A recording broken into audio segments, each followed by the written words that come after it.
Hey JVIC members, this is a video to answer some of the questions from the July 16th, 2014 tech support call. And in this first video, we're going to answer the questions on web pages. So there were three questions. First question says, what do you think about LeadPages' new homepage template? I looked and I couldn't find one specifically for homepage, but I found this blog homepage, and I think this might be what the person is asking. So as far as the blog homepage template, yeah, I think it looks really nice. LeadPages always makes beautiful web pages that work. They convert, they do what they're supposed to do. So if I click on use this template here in LeadPages, I can pull it up, and we can just see some of the elements on here. So you can click to swap out your logo with something else, and so on and so forth. Let's just say done here. You can change all the copy and change what the buttons do when people click to subscribe. You can connect that to your autoresponder, scroll down, and this is meant to be a blog homepage, but you can even change the button where it says read the blog. You can make it say, enter my site, something like that, and then it would do whatever you wanted it to do. So yeah, so real nice page. I like it. I have not used it yet, but yeah, LeadPages always puts out quality pages. So as far as the person asking the question, what do I think about it? Yeah, I like it, and I think it's certainly worth trying out, especially if you're not happy with your current homepage. The thing is, though, when you're driving traffic to your web page, you're typically not driving them to your homepage. You're typically driving them to what we call a landing page, which LeadPages is great at that. It's just that when people are kind of checking you out on Google and other places, they will go to your homepage to kind of learn about you. So yeah, I'd suggest go ahead and give it a try, unless it's going to somehow prevent you from sharing what it is you want to share on your website.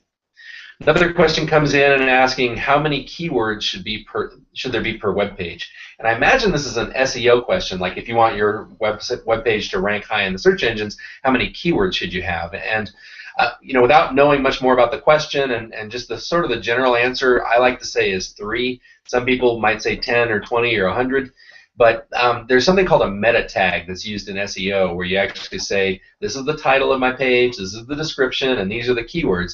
And it used to be that keywords were really important, and they're not so much important anymore. So really, I don't even think it matters. Maybe you have 3 in there just to sort of let the search engines know that you know what a keyword is and your keywords are relevant, but they're not nearly as important as the title of your page, which is the term you want to be found for, and the description, which is what shows up on Google. When people see your title in their search results, they also oftentimes see whatever you type for your description.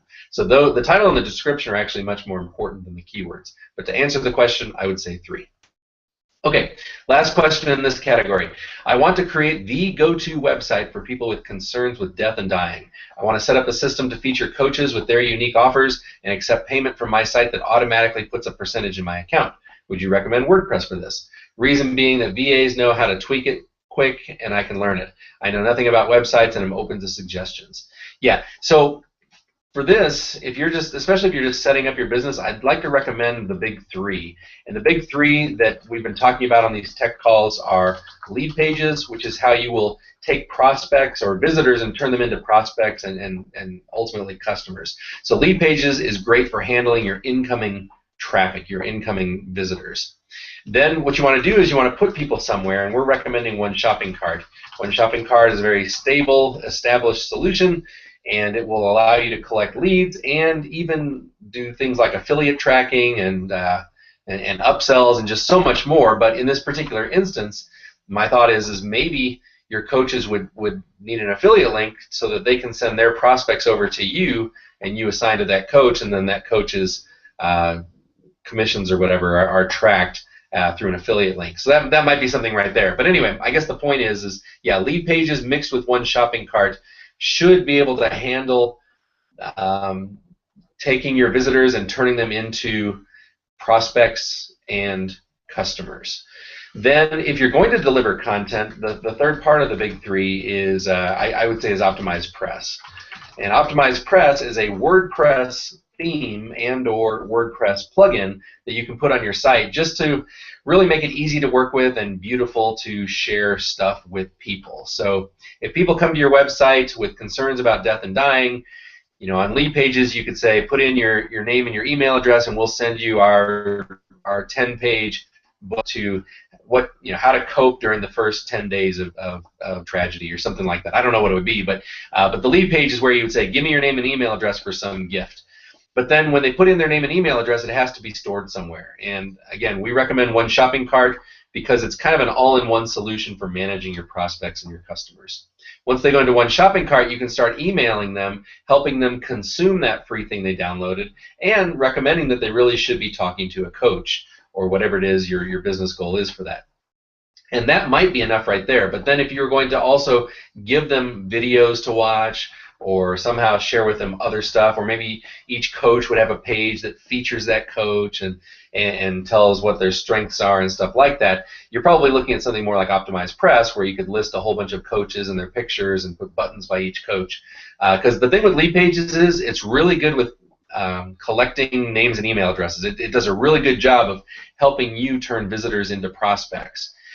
But unless you can fit your words into their templates, it doesn't always work real well, which is why kind of on the other side of this, Optimized Press gives you so much more flexibility. So those are the big three that we recommend, and I hope that's helpful. As far as you wanting to get a percentage of the coach's money into your account, yeah, probably the way to do that is that you collect the entire amount and then calculate the coach's commission and pay that to the coach.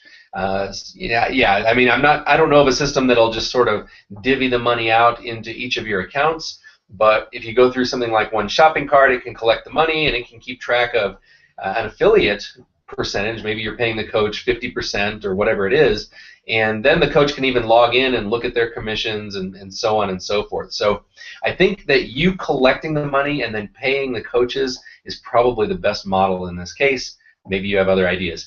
But I hope this answered your guys' questions about web pages, and I'll see you in the next video.